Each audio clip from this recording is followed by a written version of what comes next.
जो है तीसरा कोशिश करेंगे आज हम दो टॉपिक पढ़ें। एक है definition elements of assurance engagement. Assurance हमने पढ़ लिया, अश्योरेंस एंगेजमेंट की तरफ जाने लगे हैं, ऑडिट एंगेजमेंट की तरफ। ठीक है। और दूसरा हम कोशिश करेंगे आगे थोड़ा सा छोड़ के एक्सपेक्टेशन गैप, 2 3 4 पेजेस छोड़ के पेज नंबर 5 के दरमियान में है एक्सपेक्टेशन गैप। कोशिश करेंगे कि ये दो टॉपिक हमारे हो जाएं। ठीक है। तो सब एक चैप्टर नंबर 5 पे एक्सपेक्टेशन गैप और उसके बाद कुछ लिखा हुआ है, और पीछे हम चलें तो definition and element of assurance engagement. Assurance engagement, assure करना कल हमने पढ़ा था, कॉन्फिडेंस देना।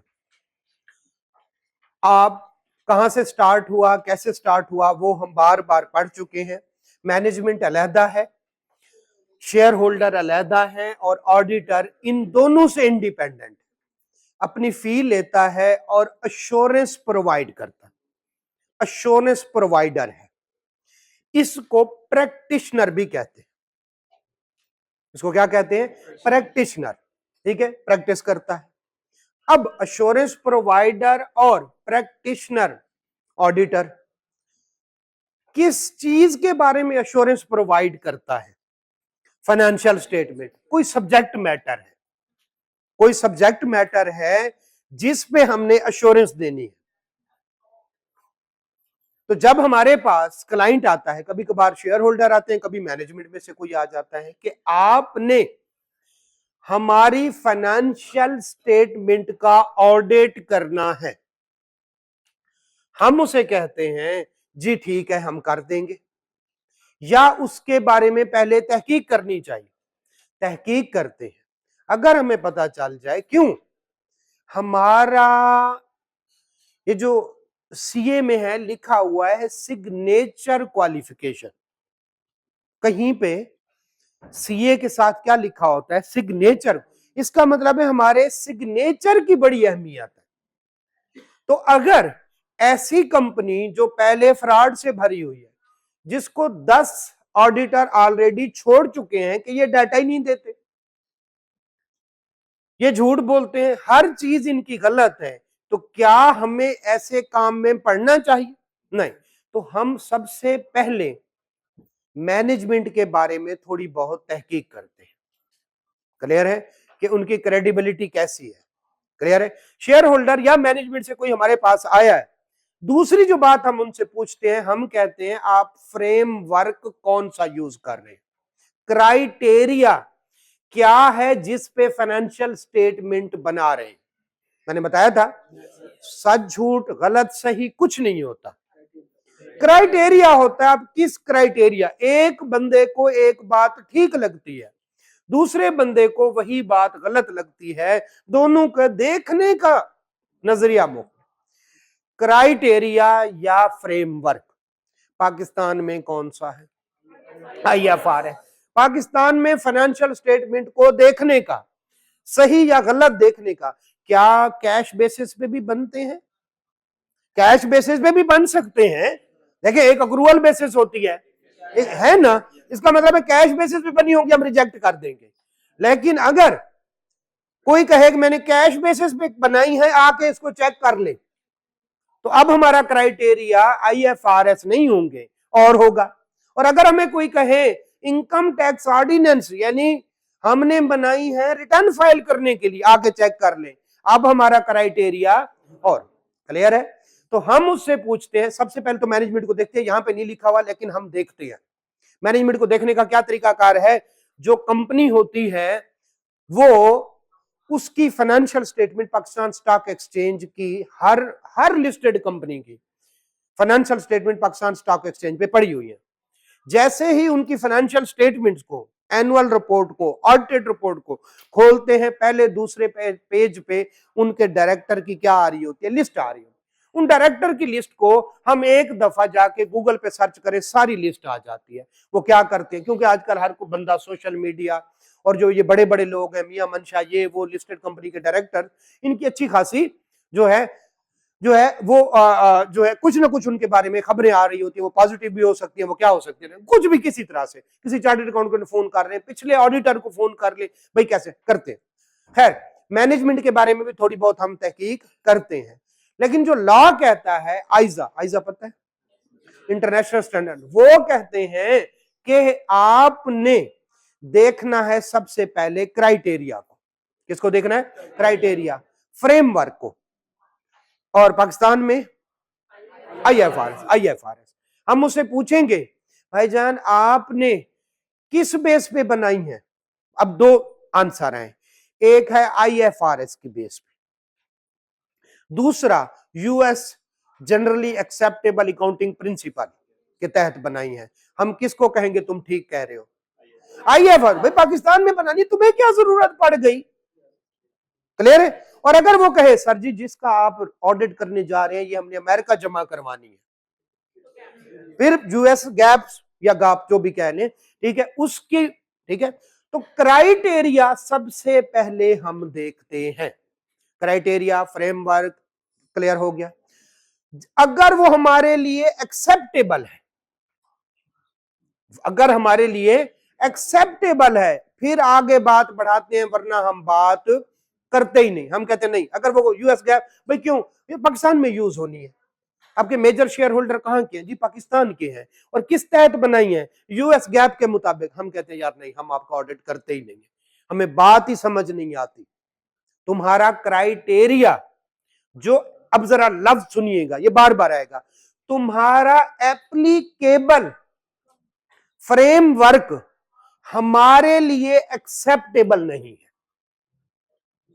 उसका कोई ना कोई फ्रेमवर्क होता है, उसका एप्लीकेबल फ्रेमवर्क अगर आईएफआरएस है तो एक्सेप्टेबल है, और अगर उसका एप्लीकेबल फ्रेमवर्क क्या है, यूएस गैप है, और कोई वजह नहीं नजर आ रही आपको, तो आपके लिए एक्सेप्टेबल नहीं है। तो applicable financial reporting framework, applicable framework, applicable criteria should be should be acceptable, otherwise आप ना क्या करें।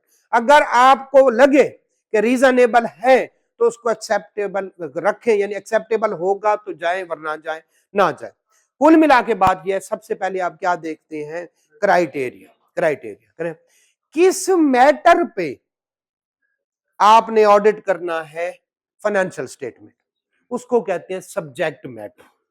तो देखें सब्जेक्ट मैटर, अब काफी सारे लफ्ज आते जा रहे हैं, देखें सब्जेक्ट मैटर जिस क्राइटेरिया पे बना है वो एक्सेप्टेबल है तो जाए, वरना ना जाए। क्लियर हो गया? अब ये बताएं फाइनेंशियल स्टेटमेंट बनाना किसकी जिम्मेदारी? ओके, अच्छा ये बताएं शेयर होल्डर को जवाब देना कि हमने अच्छा काम किया है पूरे साल के दौरान, नहीं किया, किसकी जिम्मेदारी? मैनेजमेंट की। हम तो प्रैक्टिशनर हैं, तो मैनेजमेंट को कहते हैं रिस्पॉन्सिबल पार्टी। मैनेजमेंट को क्या कहते हैं? रिस्पॉन्सिबल। ये बताएं हमारी रिपोर्ट जो आएगी उसके यूजर कौन है? शेयर होल्डर, उनको कहते हैं इंटेंडेड यूजर। यूजुअली हम देते मैनेजमेंट को है कि भाई आपने फाइनेंशियल स्टेटमेंट भेजनी है जी, भेजनी है, कब भेजनी है जी? 21 दिन जो है वो एजीएम से पहले 21 दिन पहले भेजनी है, तो उसके साथ हमारी रिपोर्ट लगा दीजिएगा। लेकिन उसके यूजर कौन होंगे? प्रैक्टिशनर कौन है? ऑडिटर। तो तीन पार्टी का रिलेशनशिप होता है, पढ़ाएंगे डिटेल से। इंटेंडेड यूजर, ये कौन बला है? Responsible party, practitioner. अगर तीन पार्टी रिलेशनशिप है तो अश्योरेंस इंगेजमेंट है, वरना अश्योरेंस मतलब ऑडिट, इंगेजमेंट मतलब ये कॉन्ट्रैक्ट। तो हमारे पास कोई आएगा, भाईजान हमारा ऑडिट कर दें, हमारे शेयर होल्डर अश्योरेंस मांगते हैं, तो हम कहें आए हमारे साथ बैठे, आप क्या है? Responsible party.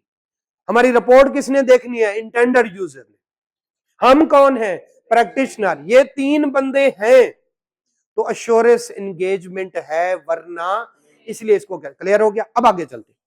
हमारे पास एक सीएफओ आया, यार हमने जमा करवाने हैं, जो है लोन लेना है, तो बैंक जो है बैंक के लिए ना ऑडिट कर दे। ठीक है, हम कहते हैं ठीक है बैंक के लिए ऑडिट कर दे।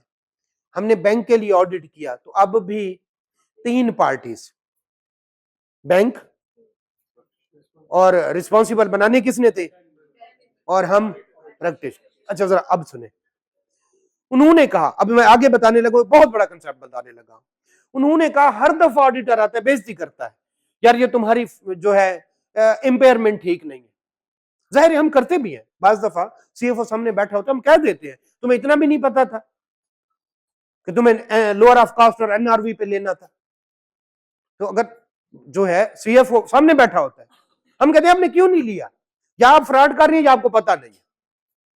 तो कहते हैं हर दफा आता है एक ऑडिटर और वो हमारी बातों को गलत कहता है, और फिर हमारी जो है वो हमें झाड़ते हैं शेयर होल्डर। क्यों ना एक चार्टर्ड अकाउंटेंट हम जो फर्म में काम कर चुका हो हम अपने पास रख ले और उसे कहें, अब जरा सुनिएगा, उन्होंने अपने पास एक चार्टर्ड अकाउंटेंट एम्प्लॉय रख लिया, एम्प्लॉय रख लिया। अब वो सीएफओ को बाकी सब manager accounts, supervisor, manager finance, tax manager, उन सब के काम की रिपोर्ट देता है। किसको, सीएफओ को या डायरेक्टर फाइनेंस को। पूरी दुनिया में कुछ जगहों पे डायरेक्टर फाइनेंस होता है, कुछ जगहों पे सीएफओ होता है, बाज़ दफा डायरेक्टर फाइनेंस भी होता है, सीएफओ भी होता है, यानी बड़ी मैनेजमेंट। अब बताएं, काम तो वही कर रहा है, काम तो वही कर रहा है, ऑडिट कर रहा है और रिपोर्ट किसको दे रहा है, मैनेजमेंट को। बंदे कितने हैं, बंदे कितने हैं, 2 बंदे। अश्योरेंस एंगेजमेंट नहीं है, कुछ भी हो सकता है, ये अश्योरेंस एंगेजमेंट नहीं है। अब जो नेक्स्ट अगला कंसेप्ट देने लगा हूं, जो हम करते हैं जिसमें 3 पार्टीज होती है उसको कहते हैं एक्सटर्नल ऑडिट। और जो उसने ऑडिटर रख लिया अपने पास, शाबाश, बस क्लियर हो गया। तो इंटरनल ऑडिट अश्योरेंस एंगेजमेंट नहीं है, external audit, statutory audit, regulatory audit. Clear हो गया। तो अगर 3 पार्टी, 2 भी हो सकती है लेकिन 3 पार्टी होंगी तो अश्योरेंस एंगेजमेंट है नहीं है। किसका ऑडिट करना है, फाइनेंशियल स्टेटमेंट का, सब्जेक्ट मैटर का। तो 3 पार्टीज इन्वॉल्व होंगी किसमें, सब्जेक्ट में। कुछ बना रहे होंगे, कुछ देख रहे होंगे, कुछ उनका ऑडिट कर रहे हैं। यहां तक क्लियर है। पढ़ेंगे हम एक एक चीज। क्या हमें अश्योरेंस एंगेजमेंट, अच्छा पहले इसकी डेफिनेशन पढ़ते तो हमें अजीब लगेगा, जरा आइएगा। अश्योरेंस एंगेजमेंट मींस एंगेजमेंट इन विच प्रैक्टिशनर, कुछ समझ आ रहा है, प्रैक्टिशनर ऑब्टेन एविडेंस, या मैंने नहीं समझ आया, अबाउट द सब्जेक्ट मैटर, कुछ समझ आया, ठीक है, against subject matter, subject matter को देख रहा है लेकिन सूटेबल, कुछ समझ आ रहा है, कुछ and expresses conclusion to enhance the, कुछ समझ आया, कुछ ऑफ द, ये भी कुछ ना कुछ समझ आया। तो अश्योरेंस एंगेजमेंट की डेफिनेशन कुछ हमें समझ आई, कुछ नहीं। तो हम इसको पार्ट्स में काट रहे हैं। किसमें, पहला क्या होना चाहिए, 3 पार्टी रिलेशनशिप, कुछ समझ आ गया, हम अंग्रेजी पढ़ लेंगे। Number 1, number 2, number 3, subject matter होना चाहिए। अगर सब्जेक्ट मैटर कुछ नहीं है तो आपकी अश्योरेंस एंगेजमेंट नहीं है। और किसी ना किसी चीज को तो हमने वेरीफाई करना है ना, किसको करना है, फाइनेंशियल स्टेटमेंट। क्लियर हो गया। तो फाइनेंशियल स्टेटमेंट को वो क्या कह रहा है, अच्छा फाइनेंशियल स्टेटमेंट पता नहीं कितनी तरह की होती है, 5 तरह, ओके। वो एलिमेंट है उसके, 2 तरह की होती है, हिस्टोरिकल और, वो तो एलिमेंट है ना फाइनेंशियल स्टेटमेंट के। फाइनेंशियल स्टेटमेंट आप कहेंगे 5 फाइनेंशियल स्टेटमेंट, भाई एक फाइनेंशियल स्टेटमेंट है, वो तो एलिमेंट है ना, उसके एलिमेंट कितने हैं, 5। देखिए किसी को अगर ये प्रॉफिट एंड लॉस पढ़ा, मेरी फाइनेंशियल स्टेटमेंट पढ़े तो वो क्या कहेगा, भाई पूरी फाइनेंशियल यानी अकाउंट्स लाओ पूरे। क्लियर हो गया। तो 2 तरह की होती है, एक कल पढ़ और एक पता नहीं बजट फोरकास्ट। क्लियर हो गया, ओके चलिए आगे चलते हैं। क्राइटेरिया, ये क्या बोला, फ्रेमवर्क, कुछ समझ आता है, फ्रेमवर्क, आईएफआरएस, यूएस गैप, कोई क्राइटेरिया तो हो जिसके तहत हम किसको चेक कर सके, किसको चेक कर सके? फाइनेंशियल स्टेटमेंट को चेक कर सके, whether give true and fair view or not. Clear हो गया? आगे चलते हैं। अच्छा, हम कहते हैं फाइनेंशियल स्टेटमेंट। अब अगली बात, चौथा पॉइंट है उसका कौन सा? एविडेंस। इंग्लिश पढ़ेंगे लेकिन थोड़ा थोड़ा बताता जा रहा हूं। एविडेंस, देखिए आपको कोई कहता है आप इस पेपर में पास है, साथ वाले को कहता है खुदा न खास्ता आप फेल है। क्यों कहता है? उसके पास एविडेंस होती है, उसने पेपर चेक किया होता है, बकायदा उस पे क्या लिखे होते हैं? मार्क्स होते हैं। अब जरा सुनिएगा, मैं गया, मैंने कहा इन्होंने सेल ओवर स्टेट की हुई है, तो वो क्या कहेंगे? सबूत लेके आओ। मैं कहूंगा ये देखो, ये डेटर है, मैंने उसको खत लिखा, वो कहता है मैंने पैसे नहीं देने, मैंने तो इनसे चीज ली नहीं। तो हमेशा जब वो कहते हैं financial statement give true and fair view, पीछे एविडेंस होती है। और जब वो कहते हैं financial statement do not give true and fair view, उसके पीछे भी अगर एविडेंस नहीं है, ऑडिट नहीं है। और हम जब जाते हैं, आप यकीन करें, वर्किंग पेपर होते हैं, इतनी इतनी मोटी मोटी फाइलें, ऑडिट प्रोसीजर परफॉर्म करते हैं और उनको क्या करते हैं? लिखते जाते हैं। हमने इनवाइस देखी, वो ठीक थी, फिर भी उसकी कॉपी लगा देंगे ताकि कल को मैं कहूं financial statement give true and fair view, तो भी मेरे पास क्या हो? एविडेंस हो। और अगर मैं कहूं कल को फाइनेंशियल स्टेटमेंट, मेरे पास एविडेंस होगी, ये देखिए मैंने लेटर लिखा था और ये देखें उसका जवाब आया है, तो मेरे पास कोई ना कोई एविडेंस होगी जिसकी बेस पे मैं क्या दूंगा? कंक्लूजन दूंगा कि financial statement give true and fair view और डू नॉट गिव। हर बात के पीछे देखिए, एक मैं असूल बता दूं आपको। आप जा रहे हैं आगे इंशाल्लाह 8 पढ़ रहे हैं और उसके बाद आप किस में जा रहे हैं? आर्टिकल। हर इंतहाई जालिम कॉर्पोरेट वर्ल्ड है। आप जबानी कोई बात कहेंगे और उसके मुताबिक बात करेंगे, अगर कोई सीनियर पहुंचेगा, किसने कहा था, आप कहेंगे जी मुझे मैनेजर ने कहा था, मैनेजर मुकर जाएगा, मैंने कब कहा था? आप हर बात ईमेल पे करें ताकि आपके पास क्या हो? एविडेंस। कॉर्पोरेट वर्ल्ड में कहा जाता है किसी को गाली भी देनी हो ना, उसको ईमेल करें, आपके पास सबूत हो कि मैंने फलान टाइम पे गाली दी थी और उसके पास भी सबूत हो। और कोई आपको गाली दे, आप कहें नहीं मुझे ईमेल करो, ताकि कल आप देखिए, आप किसी को कहेंगे इसने मुझे गाली दी, वो कहेगा मैंने नहीं दी। अब समझ रहे? तो हर चीज का सबूत जो करते जा, देखिए व्हाट इज रिपोर्टेड, ऑडिट में कहा जाता है शुड बी सपोर्टेड। जो भी बात कर रहे हैं उसके पीछे कोई, देखिए जो है, आप कभी गए हो अदालत में, वो कहे सर जी इसने कत्ल किया है, हाँ ये लग ही कातिल रहा है, तो फांसी चढ़ा इसको, मनहूस को, ऐसे कहते हैं। या इस तरह से कहते हैं तमाम गवाहों और सबूतों को, गवाहों के बयान मद्देनजर रखते हुए अदालत इस नतीजे पे पहुंची है। क्लियर है? ये क्लियर है? समझ रहे? सारे कहते हैं ना कानून अंधा होता है, ये नहीं है कि जो है वो अंधे का मतलब ये होता है वो जज्बात नहीं देखता। अगर किसी को, अब जज को पक्का पता है इसने कत्ल नहीं किया और सबूत सारे उसके खिलाफ जा रहे हैं, तो उसको फांसी देनी पड़े। इसलिए कहते हैं कानून अंधा होता है, वो सिर्फ वो जज्बात पे यकीन, ये नहीं कर हम कहते कानून कानून होता ही अंधा है, यानी कानून नाम की कोई चीज ही नहीं है। अंधा, ये अंधा होने का ये मतलब है वो जो पट्टी बंदी होती है आंखों पे, वो जज्बात नहीं देखते। पक्का पता है ये बंदा क्या है, ये कातिल है और उसने सबूत पेश कर दिए कि मैंने कत्ल नहीं किया, तो उसको छोड़ना पड़ता है। क्लियर हो गया? तो आपके पास भी हमेशा क्या होती है? एविडेंस। जब आप कंक्लूजन देते हैं कि financial statement give true and fair view और डू नॉट गिव, उस सूरत में आपके पास कोई ना कोई, हम उसको वर्किंग पेपर कहते हैं, पूरे के पूरे कल को अब इंतहाई इंपॉर्टेंट कंसेप्ट आने लगा है। कल को वो कंपनी डूब गई जिसका आपने कहा था financial statement give true and fair view, तो आपके खिलाफ शेयर होल्डर केस कर सकते हैं, कोई और नहीं कर सकता।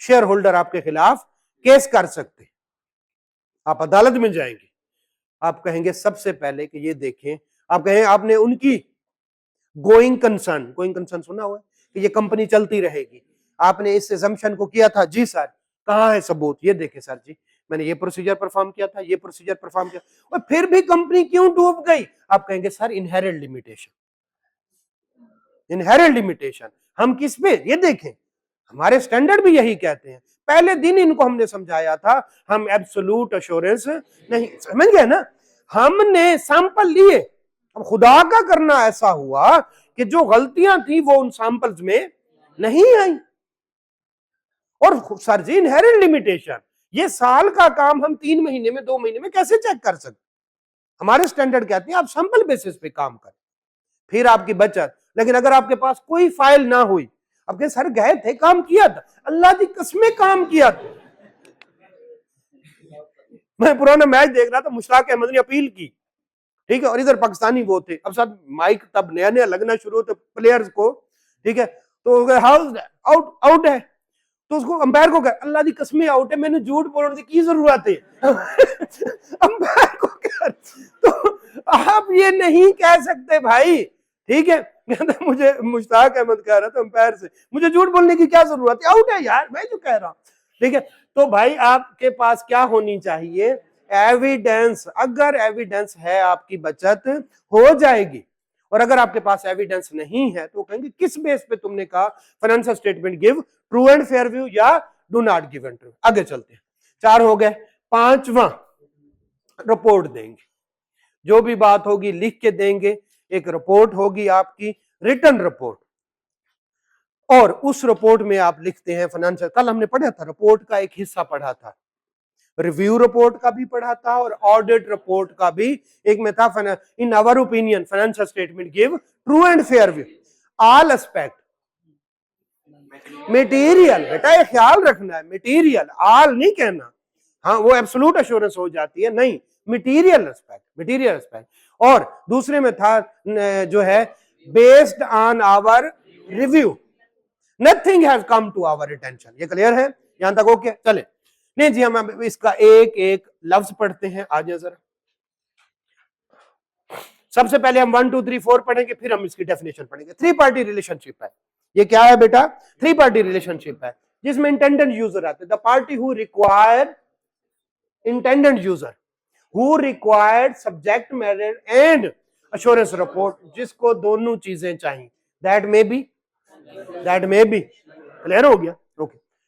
रिस्पॉन्सिबल पार्टी, कौन से वाली, responsible party, the party which is responsible for preparation of subject matter, मतलब फाइनेंशियल, ये कौन है, director, practitioner, the professional who verifies the subject matter को वेरीफाई करता है और फिर क्या करता है, अश्योरेंस प्रोवाइड करता है, क्लियर है, और वो कौन सी यूजुअली करता है, रीजनेबल एश्योरेंस, बेटा रीजनेबल एश्योरेंस, ठीक है, नेगेटिव भी देता है, लिमिटेड एश्योरेंस भी देता है, पता है ना, लेकिन वो किस में, रिव्यू में, ऑडिट में नहीं, दोनों तरह से देते हैं, लेकिन ज्यादातर क्या होता है, रीजनेबल, आपको दोनों का पता है। चलिए आगे चलते हैं, अब subject matter is the information prepared by, ये ख्याल रखना है बार बार कि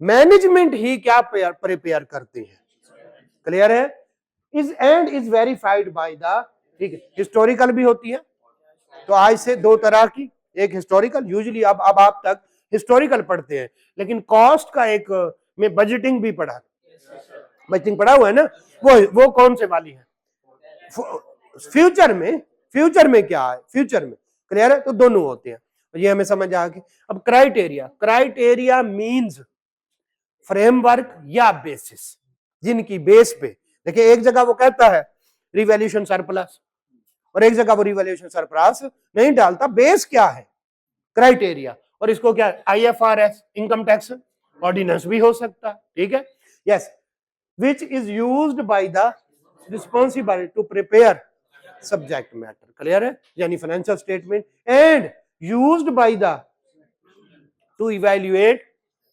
अब यहां पे एक कंसेप्ट आता है, इसको दोबारा से पढ़ें, इसमें डिफिकल्ट वर्ड्स है, अगर समझ आता है ठीक, नहीं तो मैं फिर दोबारा बताता हूं, पढ़े।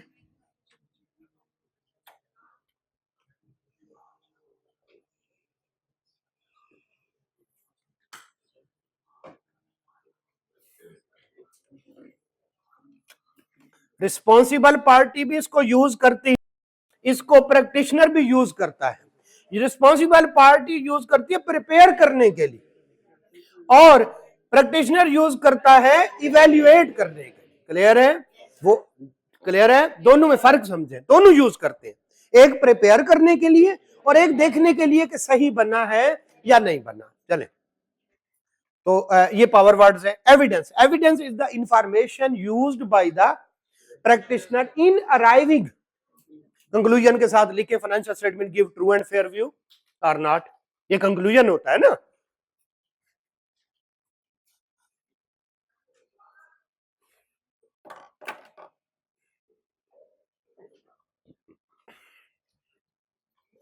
तो जब मैं कहूंगा financial statement give true and fair view, मेरे पास कुछ ना कुछ होगा पीछे, एविडेंस। और जब मैं कहूंगा financial statement do not give true and fair view, फिर भी कुछ ना कुछ मेरे पास मौजूद होगा। ठीक है? Evidence should be sufficient appropriate, sufficient appropriate, sufficient के साथ लिखे क्वांटिटी, एप्रोप्रिएट के साथ लिखे क्वालिटी, और आगे पढ़ेंगे, डिटेल से पढ़ेंगे। एक तो अच्छी क्वांटिटी हो, और जो, अब जरा मैं आपको क्वांटिटी बताता हूं। ठीक है? क्वांटिटी चलो पता चल गया कि ये अगर सेल ज्यादा है तो इनवाइसेस ज्यादा चेक करनी पड़ेगी, और अगर सेल कम है तो इनवाइसेस, ये तो क्वांटिटी। क्वालिटी का जरा देखिएगा, मैंने मैनेजमेंट से, अब जरा देखिएगा दो तीन चीजें मैंने देखा, दो ऑडिट एविडेंस आपके सामने रखने लगा। मैंने उनसे पूछा सेल हुई है, उन्होंने कहा ये देखें सर जी ये इनवाइस है, ये भी एविडेंस है, ये भी एविडेंस मैंने साइड पे रख दी। मैंने उस बंदे को लेटर लिखा, भाईजान आपने इनसे परचेज की है, ये कह रहे हैं हमारी सेल है, और वो कहता है यस जी जनाब। और जरा सुनिएगा, इन्होंने कहा था उसने हमें 40 लाख देना, और मैंने कहा 40 लाख नहीं लिख के भेजा, मैंने कहा बताए आपने इनके कितने पैसे देने। क्लियर है? ताकि उसको इंफॉर्मेशन ना दूं, और उसने लिख के दिया जी मैंने इनसे 40 लाख की परचेज की है और मैंने इनके पैसे देने हैं। अब मेरे, ये भी एक एविडेंस है जो उससे लेटर आएगा। अब बताएगा कौन से ज्यादा अच्छी है, जो समझ रहे, एविडेंस दोनों है, इनवाइस भी एविडेंस है और जो उससे लेटर आया वो भी एविडेंस है। एप्रोप्रिएट कौन सी है? जो बाहर से है। अब जरा दो सुनने, एक बंदे से मैंने पूछा भाईजान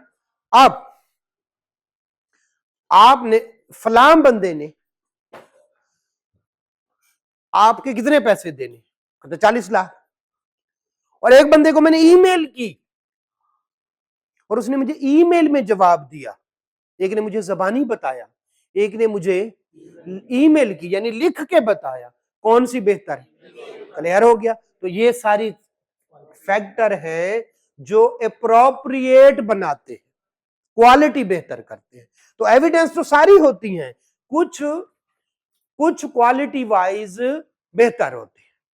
क्लियर हो गया बेटा? नहीं जी, एविडेंस भी हमने पूरा पढ़ लिया, कोई प्रॉब्लम?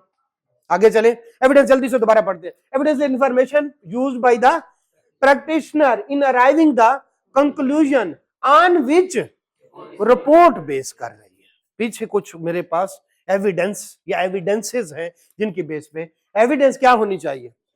नंबर वाइज भी अच्छी होनी चाहिए और क्वालिटी वाइज भी अच्छी होनी चाहिए। मैंने दो तीन एग्जांपल दी, आपको समझ आ गई होगी। एविडेंस तो सारी होती है, हम किसको प्रेफर करते हैं? क्वालिटी की, सफिशिएंट भी हो और एप्रोप्रिएट। आगे और भी पढ़ेंगे इससे डिटेल से। ये रिटर्न, पांचवा element, return assurance report.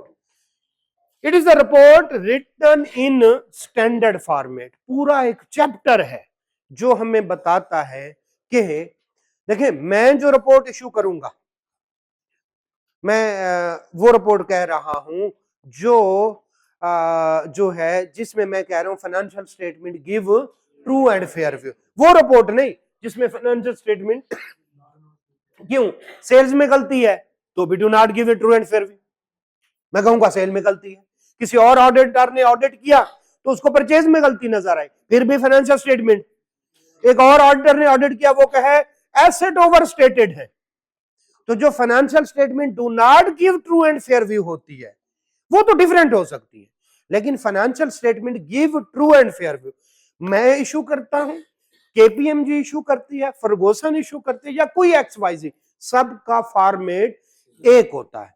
3 pages होते हैं, उन 3 पेजेस पे चंद एक चीजें लिखी हुई हैं, बकायदा स्टैंडर्डाइज फॉर्मेट। ये क्लियर हो गया? रिपोर्ट का फॉर्मेट हर एक का अपना अपना स्टैंडर्ड फॉर्मेट। हां, जो गलती है जिसकी वजह से फाइनेंशियल स्टेटमेंट में हम कहते हैं do not give true and fair view, वो गलती की नेचर जो है हर दफा डिफरेंट। तो फॉर्मेट क्या होता है? स्टैंडर्ड। अब जरा देखिएगा, जिसको मैं कहूंगा give true and fair view, इसको मैं कहूंगा अनमोडिफाइड। जैसी स्टैंडर्ड ने रिपोर्ट दी थी मैंने वैसी वैसी छाप के साइन कर दी, तो उसको मैं क्या कहता हूं? Unmodified report. क्लियर हो गया? और जिसको मैं चेंज कर दूं मॉडिफाइड। जब मैं कहूंगा do not give true and, तो मैं उसको कहूंगा मॉडिफाइड। जब मैं रिपोर्ट खराब कर दूं, जब मैं कहूं ये झूठ बोल रहे हैं, ये गलतियां कर रहे हैं, ये फ्रॉड कर रहे हैं, एसेट ओवर स्टेटेड है, सेल्स ओवर स्टेटेड है, एक्सपेंसेस अंडर स्टेटेड है, प्रोविजन नहीं है, इंपेयर 100 तरह की, और तो मैंने रिपोर्ट जो स्टैंडर्ड फॉर्मेट था उसको क्या कर दिया? मॉडिफाइड। तो एंदा, ठीक है, इसके लिए दूसरा एक वर्ड होता है, वो अभी लिख लें, उसको कहते हैं क्वालिफाइड रिपोर्ट। इसमें फिर मजीद मॉडिफाइड की ही एक काइंड है, कौन से वाली? क्वालिफाइड। ये नजर आ रहा है? देखिए कैमरामैन, ये नजर आ रहा है, ये वाला। ओके, मॉडिफाइड या क्वालिफाइड, आगे पढ़ेंगे, फिर एक और काइंड भी आएगी। तो अगर मैं बिल्कुल स्टैंडर्ड वाले फॉर्मेट कॉपी पेस्ट करके दे दूं, साइन कर दूं, इसका मतलब है मैं कह रहा हूं give true and fair view, इसलिए मैं उसको कहता हूं अनमोडिफाइड। और अगर रिपोर्ट खराब कर दी, कोई मसले हैं, वो मसले लिखे, तो अब क्या हो गई? मॉडिफाइड हो गई। ठीक है, उसको किसी हद तक क्वालिफाइड भी कहते हैं। ठीक है, और उसमें ज्यादा मसला आता है ओपिनियन का, give true and fair view और डू नॉट। क्लियर है? ले जी, तो एंदा से अगर रिपोर्ट खराब है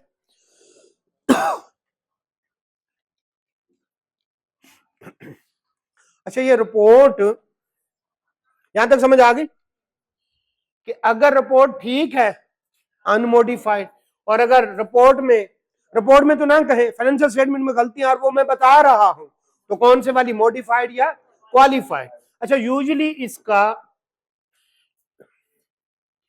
international standard on auditing format देते हैं, लेकिन चूंकि हर मुल्क की अपनी रिक्वायरमेंट भी होती है, जैसे हम रिपोर्ट में एक जिक्र करते हैं ज़कात का, कि ऑडिटर हमें बताए उन्होंने ज़कात डिडक्ट करके जो बनती थी जमा कराई है या नहीं, बताएं ये इंटरनेशनल स्टैंडर्ड ऑन ऑडिटिंग में होंगे? ये वाली बात तो आयजा में नहीं लिखी होगी। लिहाजा international standard on auditing plus local laws मिल के एक फॉर्मेट बनाते हैं। किसका? बात समझे? हमने कहा ऑडिटर को, भाई बाकी रिपोर्ट तो देना, ये भी बताना कि कंपनी ज़कात डिडक्ट करके, ज़कात आपने वर्ड सुना होगा, ज़कात एंड उशर ऑर्डिनेंस के तहत जमा करवा रही है या नहीं। क्लियर हो गया? इसका मतलब है फॉर्मेट आयजा भी देते हैं और साथ में लोकल लॉज भी होती है। चले आए पढ़ते। It is the written report in standard format as पर and which includes conclusion of the practitioner। Clear है? और ये कौन किसको देता है रिपोर्ट? प्रैक्टिशनर किसको? आप कहेंगे सर वो तो मैनेजमेंट, नहीं मैनेजमेंट को नहीं देता, वो मैनेजमेंट से कहता है आप फाइनेंशियल स्टेटमेंट भेज रहे हो इंटेंडेड यूजर को, तो साथ में मेरी रिपोर्ट भी लगा के असल में किसको देना होता है उसको। बस क्लियर हो गया, क्लियर है। चले आए आप डेफिनेशन पढ़ते हैं, अब हमारे लिए आसान होगा। अश्योरेंस एंगेजमेंट ऑडिट, थोड़ा सा फर्क है दोनों का। अश्योरेंस एंगेजमेंट ऑडिट एंगेजमेंट क्या बला है? कल हमने पढ़ी थी अश्योरेंस और उसके लेवल पढ़े थे ना। आज हम पढ़ रहे हैं एश्योरेंस एंगेजमेंट, पूरे का पूरा काम जिस दिन हमारे पास मैनेजमेंट आई और हमने साइन कर दिए। कब साइन करेंगे? जब मैनेजमेंट की इंटेग्रिटी पे भी हमें शक नहीं होगा और जब क्राइटेरिया एक्सेप्टेबल होगा। मैंने लफ्ज यूज किया था, आप भूल गए। जब applicable financial reporting framework acceptable होंगे तब हम क्या करेंगे? जो है हम कहेंगे आपका ऑडिट करना है, हम साइन करेंगे। उस साइन से लेकर जब हम रिपोर्ट देंगे ये सारा एक कॉन्ट्रैक्ट होगा। इसको कहते हैं ऑडिट इंगेजमेंट और अश्योरेंस इंगेजमेंट। क्लियर हो गया? ले जी, अश्योरेंस इंगेजमेंट मींस इंगेजमेंट मंगनी वाली इंगेजमेंट नहीं, कॉन्ट्रैक्ट। वो भी एक कॉन्ट्रैक्ट होता है कि अब दो बंधु ने आपस में एक दूसरे को झीलना है। engagement in which a practitioner obtain evidence। practitioner, अब एक वर्ड यूज करने लगा हूं, पहले बताया था भूल गए होंगे। ऑडिट प्रोसीजर परफॉर्म करके एविडेंस इकट्ठी करते, ये पढ़ा था कहीं पे ना। ऑडिट प्रोसीजर परफॉर्म करके एविडेंस इकट्ठी करता है कौन? प्रैक्टिशनर। अबाउट द इवेल्युएट करता है किसको? किसको? फाइनेंशियल, ठीक है।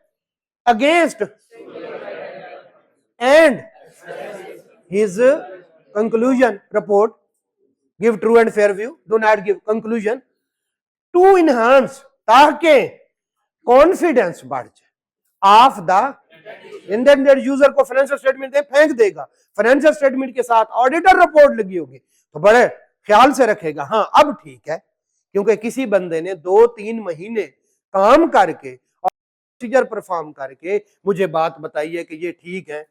अदर देन इंटेंडेड यूजर के लिए होता है, रिस्पॉन्सिबल पार्टी के लिए नहीं होता। क्लियर है? Every assurance engagement consist of 5 element जो हमने पढ़े। Number 1 3 party relationship, number 3 criteria, evidence और रिटर्न। क्लियर हो गया? लें जी, note if above element is missing, कोई भी any of the above element is missing, engagement will be non assurance. फिर एश्योरेंस एंगेजमेंट, जैसे इंटरनल ऑडिटर सारे काम यही करेगा, एविडेंस भी लेगा, 3 पार्टी रिलेशनशिप नहीं हो सकता रिपोर्ट भी बना के दे दे। क्लियर है? लेकिन 3 पार्टी रिलेशनशिप नहीं है। क्लियर है? अगर हमसे कोई कहे, जरा सुनिएगा, हमारे पास शेयर होल्डर आए हैं और उन्होंने कहा सर जी हमें लगता है हमारे फलां जगह पे चोरी हुई है कैश की, आप आए जरा। फोरेंसिक ऑडिट, हम गए, हमने डिफरेंट प्रोसीजर परफॉर्म किए और उनको बताया फलां बंदे ने चोरी किया। एश्योरेंस एंगेजमेंट नहीं है। क्यों? आइजा नहीं है, स्टैंडर्ड फॉर्मेट वाली रिपोर्ट नहीं है, बल्कि खास होगा, जो मेरा दिल करेगा मैं मोहम्मद शरीफ ने चोरी की फलां की सिर्फ यही लिख के दे दूंगा, बाकी चीजें नहीं करूंगा। क्लियर है? हो सकता है इसमें शेयर होल्डर भी ना हो, हाँ मैं मैनेजमेंट ने मुझे कहा और मैंने रिपोर्ट किसको दे दी? मैनेजमेंट को, तीसरा है ही नहीं। क्लियर हो गया? तो कोई भी एक एलिमेंट मिसिंग हो गया तो वो एश्योरेंस एंगेजमेंट नहीं होगी, नॉन एश्योरेंस होगी। जरा आए, हमारे पास मैनेजर आ गया, सीएफओ आ गया, सर जी सारा काम हमने कर लिया है, हमसे ना रीवैल्यूएशन, हम ऑडिटर नहीं है उसके, हमसे जो है रिवैल्यूएशन भी छोड़ दे, हमसे कैश फ्लो टैली नहीं हो रही, और प्रैक्टिकली सबसे मुश्किल भी कैश फ्लो टैली करना होता है।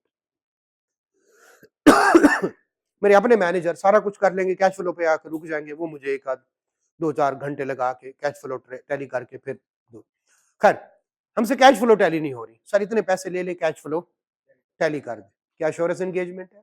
एंगेजमेंट तो है, कॉन्ट्रैक्ट तो है, काम तो है, बट ये एश्योरेंस एंगेजमेंट 3 पार्टीज नहीं है, स्टैंडर्ड फॉर्मेट नहीं है। क्लियर हो गया? चले आगे चलते हैं। एश्योरेंस के कुछ एडवांटेजेस होते हैं जो हम ऑलरेडी पढ़ चुके हैं। क्लियर है? ले जी आप जरा आए, क्वेश्चन नंबर 6 आपका होमवर्क है, इस पे बढ़ते हैं। ब्रीफली एक्सप्लेन 4 एलिमेंट, टोटल कितने हैं?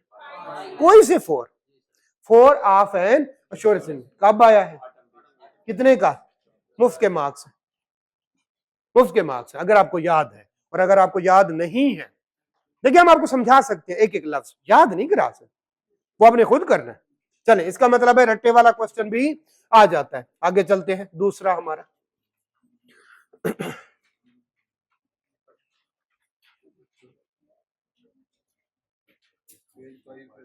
पेज 5 पे जरा देख ले। Expectation gap. जब आप यहां पे आए थे आप क्या समझते थे? ऑडिटर 100% चेकिंग करता है, ऑडिटर के पास कोई बड़ी अथॉरिटी होती है, फाइनेंशियल स्टेटमेंट बनाता भी खुद है, चेक भी खुद करता है। आम लोगों को भी यही, इसको कहते हैं एक्सपेक्टेशन गैप। आइजा जो हमारे जिम्मे काम लगाता है और लोग जो समझते हैं हम करते हैं, इनके दरमियान एक लोगों की एक्सपेक्टेशन है। यहां पे हम होते हैं, यहां पे आके हमें पता चला हम रीजनेबल एश्योरेंस देते हैं, हमारी रिपोर्ट के बावजूद भी कंपनी डूब सकती है। ऐसा है या नहीं? क्योंकि हम इनहेरेंट लिमिटेशन का शिकार होते। क्लियर हो गया? तो इसको कहते हैं एक्सपेक्टेशन गैप। किसकी वजह से होती है? वही 100% चेक करता है, फाइनेंशियल स्टेटमेंट भी खुद बनाता है, ठीक है, और इसके पास कोई अथॉरिटी होती है, ये जब कह दे तो एब्सोल्यूट एश्योरेंस होती है, वगैरह वगैरह। चलिए आए पढ़ते हैं। समझ आ गया हम क्या पढ़ने जा रहे हैं? एक्सपेक्टेशन गैप, लोगों की उम्मीदों के दरमियान और कानून हमें जो कहता है उनके दरमियान क्या है गैप। जरा पढ़ते हैं। Expectation gap, expectation gap means public perception of the role and responsibilities of external. External क्यों कहा है? इसका मतलब इंटरनल ऑडिटर भी होता है। हम ज्यादातर एक्सटर्नल ऑडिट के बारे में पढ़ेंगे, बल्कि तकरीबन पढ़ेंगे external. Is the difference and actually hire from its statutory rule and statutory rule कौन सा है? जो आइजा दे रहे हैं। आइजा कहता है ऑडिटर तुमने ये करना है, लोग समझते हैं पता नहीं हम क्या करते हैं। इन दोनों के दरमियान एक गैप है, उसको क्या कहते हैं? Expectation gap. क्लियर है? जल्दी से पढ़े, खुद से पढ़े, ये 2 लाइनें खुद से पढ़े, फिर आगे चलते।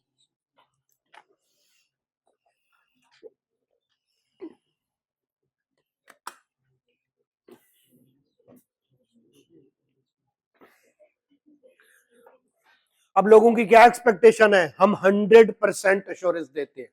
हम 100% नहीं देते, हम रीजनेबल एश्योरेंस देते हैं। किसकी वजह से? Inherent limitation. दूसरा, लोग समझते हैं हम हर चीज को चेक करते हैं, हम हर चीज को चेक नहीं करते, सैंपल बेसिस पे करते। तीसरा, लोग समझते हैं फाइनेंशियल स्टेटमेंट चूंकि ऑडिटेड अकाउंट कहा जाता है लिहाजा ऑडिटर बनाता है। नहीं, हम उनको चेक, अगर कोई गलती निकले तो खुद ठीक करते, मैनेजमेंट को कहते, अगर वो ठीक कर दे तो ठीक है, नहीं तो रिपोर्ट में लिख देते हैं, हम इसके अलावा कुछ नहीं कर।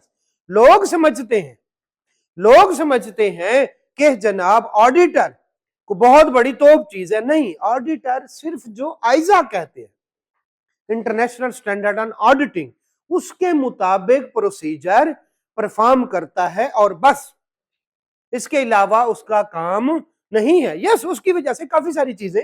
ये बताएं, फ्रॉड पकड़ना आसान है, लेकिन जो गलती है वो पकड़ना आसान है निस्बतन। ठीक है, वो तो सिंपल है। जैसे मैं आपको गलती पकड़ने का तरीका बताऊं। रेंट कब पे किया जाता? यकम को, 2 को, 3 को, ऐसा है। रेंट का लेजर देखें, अगर कोई 26 को कोई एंट्री आ रही है, गलती है, कोई और एक्सपेंस था, गलती से किस में पोस्ट हो गया। क्लियर हो गया। एक महीने की सैलरी दूसरे महीने की सैलरी एक जितनी होती, इनका कंपैरिजन कर ले, खुद ही पता चल जाएगा। अगर एकदम से सैलरी में इंक्रीज आ गया, सैलरी पे हुई है 21 तारीख को, है ना गलती, यूजुअली सैलरी। क्लियर है। बिजली का बिल लेजर देखे, उसमें 16 एंट्रीज है, कितनी होनी चाहिए? 12। हर महीने आएगा ना 12। क्लियर है। तो गलती पकड़ना कोई इतना मसला नहीं होता। हमारी इतनी ट्रेनिंग हो चुकी है कि गलती हम यूं पकड़ लेते हैं, कोई इतना बड़े मसला नहीं। फ्रॉड पकड़ना मसला है। फूफा वाली एग्जांपल, हम हमारे पास उसका बेफाम तो नहीं है, और अगर फूफा की बजाय दोस्त हुआ वहां पे तो बेफाम से भी। लिहाजा हम फ्रॉड ना प्रिवेंट करते हैं, ना डिटेक्ट करते हैं, अब खुद से हम नहीं करते, हमारा काम ही नहीं है, ना हमारे पास इतना टाइम है, ना हमारे पास अथॉरिटी है। ऐसा है या नहीं? हम उस बंदे को जाके कहें जी अपना शनाख्ती कार्ड दिखा, वो मेरा रास्ता दिखा दे, जाओ। ऐसा है या नहीं? क्यों? क्योंकि उसका हम ऑडिट भी नहीं कर रहे। ऐसा है या नहीं? पुलिस वाले तो पूछ सकते हैं, हम नहीं पूछ सकते। लिहाजा हम फ्रॉड भी नहीं पकड़ते। चले आए, हमें पता चल गया हम क्या पढ़ने लगे। Expectation gap, some common misunderstanding about the. पहला, ऑडिटर प्रिपेयर कौन करता है? मैनेजमेंट। हम प्रिपेयर नहीं करते, हम तो सिर्फ उसको वेरीफाई करते। दूसरा, auditor checks 100% transaction of the entity during the accounting period. ना, हम नहीं करते भाई, हम नहीं करते, 100% चेक नहीं करते। हम अकाउंटिंग पीरियड के बाद जाते हैं और सैंपल बेसिस पे करते हैं। ये नहीं है वो काम कर रहे हैं और हम सारा दिन उधर ही बैठे रहते हैं, नहीं, ऐसा नहीं होता। ठीक है। ऑडिटर प्रोवाइड्स, क्लियर है, क्या हम गारंटी देते हैं? आगे पढ़ें, आगे पढ़ें जो ब्रैकेट में लिखा हुआ है।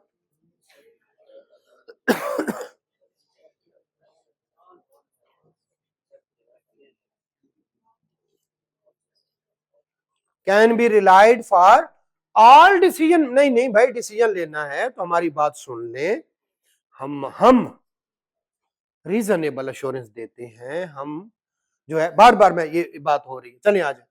तो इसका मतलब है हम ऑल रिस्पेक्ट्स में नहीं देते। कौन से वाले में देते? Material aspect. और दूसरा, अगर किसी ने कोई डिसीजन मेकिंग करनी है तो इस बात को देख लें कि हम रीजनेबल एश्योरेंस देते हैं, फिर भी गलती हो सकती है। Auditor is responsible to prevent and, ये मैनेजमेंट की जिम्मेदारी। एसेट किसको दिए गए? सैलरी कौन लेता है? क्लियर है। कैमरा लगाना किसकी जिम्मेदारी है? Bank reconciliation statement. कैश पे ताला लगा के रखना, ये सारी जिम्मेदारी किसकी है? हमारी नहीं है, ये किसकी है? इंटरनल कंट्रोल, ये पढ़ा था कहीं पे, इंटरनल कंट्रोल सिस्टम अच्छा रखना किसकी जिम्मेदारी है? मैनेजमेंट की। हम सिर्फ जाके चेक करेंगे। अच्छा ये बताएं, हम ऑडिट करते हैं, फाइनेंशियल स्टेटमेंट पे ओपिनियन देते हैं, साथ में एक लेटर ऑफ वीकनेस देते हैं, वो क्या भला है? इंटरनल कंट्रोल सिस्टम के बारे में हम ओपिनियन नहीं देते, ना हमारी जिम्मेदारी है। हाँ, चूंकि हम उस सिस्टम से गुजरे तो थोड़ा बहुत लेटर ऑफ वीकनेस देते हैं, वो भी हमारी जिम्मेदारी। तो इंटरनल कंट्रोल सिस्टम में जो वीकनेस है उन पे ओपिनियन नहीं देते। ओपिनियन किस पे देते हैं? फाइनेंशियल स्टेटमेंट पे। दोबारा समझे, अगर कहीं पे कैमरा नहीं लगा हुआ, हम कहेंगे भाईजान कैमरा नहीं है, चोरी हो सकती है। अगर हुई तो रिपोर्ट में लिखेंगे, और अगर ना हुई तो रिपोर्ट में जिक्र नहीं करेंगे। किस में जिक्र करेंगे? लेटर ऑफ वीकनेस में, मैनेजमेंट लेटर कहते हैं उसको। लेकिन अगर हम ना दें तो हमारी जिम्मेदारी नहीं है। आखिरी point, auditor is responsible to express opinion. नहीं, इंटरनल कंट्रोल सिस्टम, कैमरा लगा होना, बायोमेट्रिक, इस पे हमने ओपिनियन नहीं देनी, लेटर ऑफ वीकनेस देना, साथ में लिख ले, और वो भी हमारी जिम्मेदारी नहीं है, हम नहीं देते तो कोई हमें गोली नहीं मार देगा। वैसे हम कहते हैं सर जी हमने आपका सिस्टम देखा, क्योंकि हमने बड़े बड़े सिस्टम देखे हुए, लिहाजा इस आपके सिस्टम में थोड़े बहुत मसले, ये हम क्या कर रहे हैं, क्योंकि हम जो है हम नेस्ले का ऑडिट कर रहे हैं, तो शिजान वालों को हम कह सकते हैं यार नेस्ले वाले ने ये इंटरनल कंट्रोल लगाए हुए हैं, आप भी लगा लें। लेकिन ये मतलब नहीं है कि हमारी जिम्मेदारी है, हरगिज हमारी जिम्मेदारी नहीं है। तो फिर हमारी क्या जिम्मेदारी है? ओपिनियन देना, ऑडिट करना, ठीक है, ये हमारी क्या है जिम्मेदारी। जरा पढ़ते हैं, अब ये याद कर लीजिएगा, ये आगे रिपोर्ट वाले सेक्शन में है, हर जगह आएगा। कौन से वाला? Actual responsibility of the auditor, ये एज पर आइजा, हमें आइजा देखिए, वो ऊपर वाली जिम्मेदारी तो हमारी नहीं है, वो तो क्या है मिसअंडरस्टैंडिंग, एक्सपेक्टेशन गैप है। एक्चुअली हमारी जो जिम्मेदारी है सबसे पहली आपको पता है, टू ऑब्टेन, कौन से वाला? To obtain reasonable assurance whether the financial statement are free from all mistake material mistake. करिए, सबसे पहली हमारी जिम्मेदारी, हमने एब्सोल्यूट एश्योरेंस या रीजनेबल, पहली हमारी जिम्मेदारी हमने क्या करना है, रीजनेबल एश्योरेंस देनी है कि financial statement are free from material misstatement, all misstatement भी नहीं, और 100% एश्योरेंस भी पहली जिम्मेदारी हो गई। क्लियर हो गया? अच्छा, दो तरह की गलती है, जो तो आपको भी मैंने बताया, एरर भी हो सकती है और फ्रॉड भी हो सकता है, दोनों हो सकती है, दोनों की वजह से गलती हो। ठीक है, चलें आगे चलते हैं। और फिर क्या करना है? पहली जिम्मेदारी रीजनेबल एश्योरेंस ऑब्टेन करना, और दूसरी जिम्मेदारी to report on financial statement which includes auditor opinion. ये तो हमें दोनों पता है, नंबर 1 रीजनेबल एश्योरेंस ऑब्टेन करते हैं, नंबर 2 रिपोर्ट देते हैं जिसमें कंक्लूजन होता है, और किसको देते हैं? Share holder. यहां तक क्लियर हो? अब जरा सुने, आप गए स्टॉक देखने के लिए, स्टॉक देखने के लिए क्यों गए? क्लोजिंग स्टॉक किस में आता है? बैलेंस शीट में भी आता है और प्रॉफिट एंड लॉस अकाउंट में भी आता है। अब हैरान रह गए, भाई कॉस्ट ऑफ सेल में आता है। चले, और आपने देखा वहां पे चोरी हो रही है, क्या आपको मैनेजमेंट को बताना चाहिए या चुप कर जाए? बताना चाहिए। क्लियर है? इस तरह की कोई बातें हूं, अब ये ना कहें मेरी जिम्मेदारी नहीं है, मैनेजमेंट को कहें यार फलां जगह चोरी हो रही है देख लो। समटाइम आप गए और आपने देखा कि स्टॉक टेक करने गए और आपको पता चला कि शाम को वो जो है बॉर्डर क्रॉस करके स्मगलिंग कर रहे हैं। अब बताएं, अब आपकी क्या जिम्मेदारी है? रेगुलेटरी अथॉरिटी को बताएं। सम टाइम ऑडिट करते हुए ऐसी बातें आ जाती हैं जो मैनेजमेंट को बताना जरूरी होती है, जैसे चोरी हो रही है तो फौरन बता दें यार, मतलब अगले बंदों का नुकसान हो रहा है, बताने में क्या हर्ज है, क्योंकि आप क्या हैं? इंडिपेंडेंट है, आप तो चोरी नहीं कर रहे ना। ये ना हो आप उन्हें कहें भाई 50-50।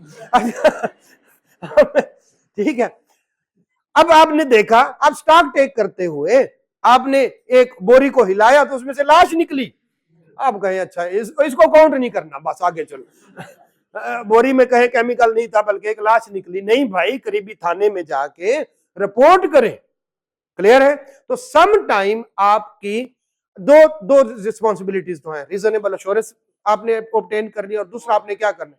आपने रिपोर्ट देनी है। तीसरा आपने कम्युनिकेट करना है, सम टाइम मैनेजमेंट के साथ, सम टाइम शेयर होल्डर के साथ, सम टाइम रेगुलेटरी अथॉरिटी के साथ।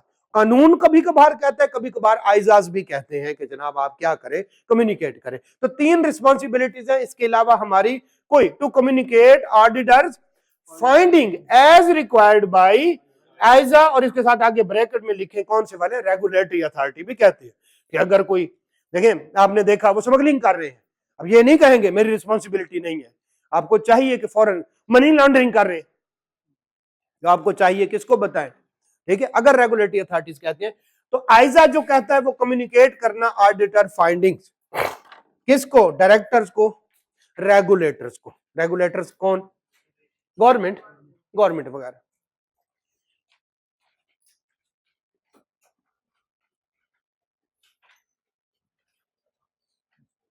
आखिरी हमारा टॉपिक, लास्ट 5 मिनट जी।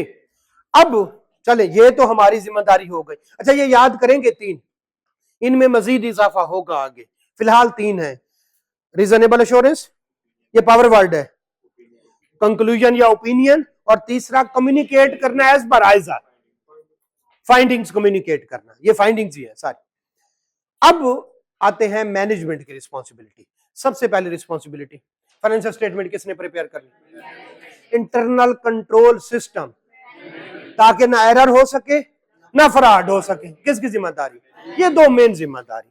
तीसरी जिम्मेदारी, जब हम जाएं हमें डाटा दें, जब हम जाएं हर बंदे तक हमें एक्सेस दें, जब हम जाएं हर एसेट, हर ब्रांच, हर जगह पे हमें एक्सेस दें। और अगर उसकी कोई सब्सिडरी है, कोई ब्रांच है, उस तक भी हमें क्या दे? एक्सेस दे। और अगर कोई उसकी सब्सिडरी कंपनी है या पेरेंट कंपनी है, उसके अकाउंट्स तक भी हमें।